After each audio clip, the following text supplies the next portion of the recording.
আকাশে এই রহস্যময় আঁকিবুকি প্রকৃতির কোনো খেয়াল নয়। ইরান রাতে প্রথমবারের মতো ইসরায়েলের দিকে নিক্ষেপ করেছে তাদের সবচেয়ে ভয়ঙ্কর মিসাইলের অন্যতম সেজ্জিল। আর এই নিয়ে তৈরি হয়েছে তুমুল আলোচনা। ইরানের মিসাইল ভান্ডার থেকে বের হচ্ছে একের পর এক ধ্বংসাত্মক অস্ত্র। ট্রু প্রমিস 3 শুরুর 6 দিনের মাথায় ইসরায়েলে সেজ্জিল মিসাইলের হামলা চালিয়েছে আয়াতুল্লাহ খামেনির বাহিনী।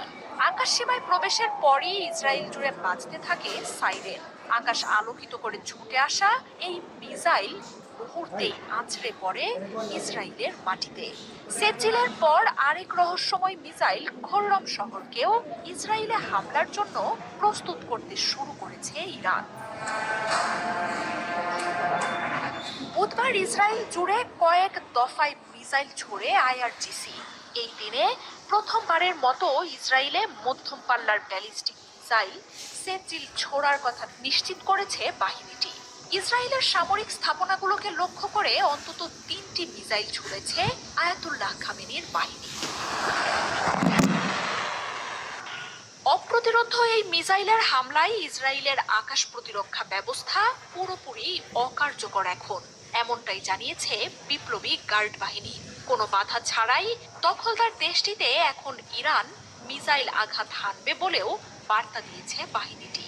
শুধু মিসাইলই নয়,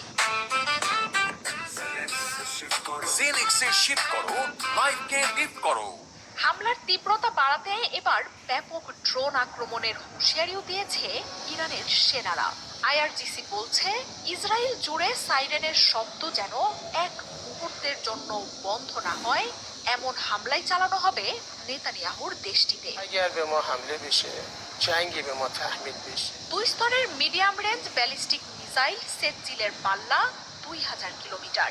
2008 সালে প্রথমবারের মতো মিসাইলটির পরীক্ষা চালায় ইরান। 700 কেজির বেশি বিস্ফোরক নিয়ে সব প্রতিরক্ষা ভেদ করে লক্ষ্যবস্তুতে নির্ভুল হামলা চালাতে পারে সেজ্জিল। ইসরায়েলে গেল কয়েকদিনের হামলায় চমক দেখিয়েছে কাশিম বাসির মিসাইল। ইরানের মিসাইল ভান্ডারে যোগ হওয়া সবচেয়ে নতুন এই মিসাইল একের পর এক হামলায় আকাশ প্রতিরক্ষাকে ঘুরিয়ে ইসরায়েলের বিমান ঘাঁটি, সামরিক স্থাপনা, অস্ত্র কারখানায় আঘাত করে। একদিন আগেই হাইপারসনিক মিসাইল ফাতাহের হামলা চালায় ইরান। ঘুরিয়ে দেয়া হয় মোসাদের প্রধান কার্যালয়, ড্রোন তৈরির কারখানা আর সামরিক গোয়েন্দা দপ্তর। এমন সব শক্তিশালী মিসাইলের হামলায় এমনিই থমছিল ইসরায়েলের আকাশ প্রতিরক্ষা। বুধবারই বিভিন্ন গণমাধ্যম জানায় ইরানের মিসাইল শনাক্ত করার মতো পর্যাপ্ত ইন্টারসেপ্টরও নেই নেতানিয়াহুর হাতে। এর মধ্যেই ইরানের মহাশক্তিধর সেজ্জিল মিসাইলের হামলা ইসরায়েলের আকাশ প্রতিরক্ষাকে একেবারেই ধ্বংস করে দিয়েছে। আর এখন ইসরায়েলের আকাশে ইরানের মিসাইল অবাধেই প্রবেশ করতে পারবে বলে জানিয়েছে আইআরজিসি। গেল শুক্রবার ইরানে অপারেশন রাইজিং লায়ন শুরু করে ইসরায়েল।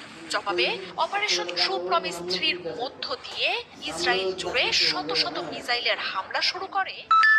তবে 3 দিন দখলদার দেশটিতে হামলার মাত্রা আরো জোরালো করেছে আয়াতুল্লাহ খামেনির বাহিনী। এত বছর ধরে ইসরায়েলকে ধ্বংসে গড়ে তোলা মিসাইলের ভান্ডার থেকে বের করতে শুরু করেছে অপ্রতিরোধ্য শক্তির মিসাইলগুলো। মার্জিয়া উপমা, 71।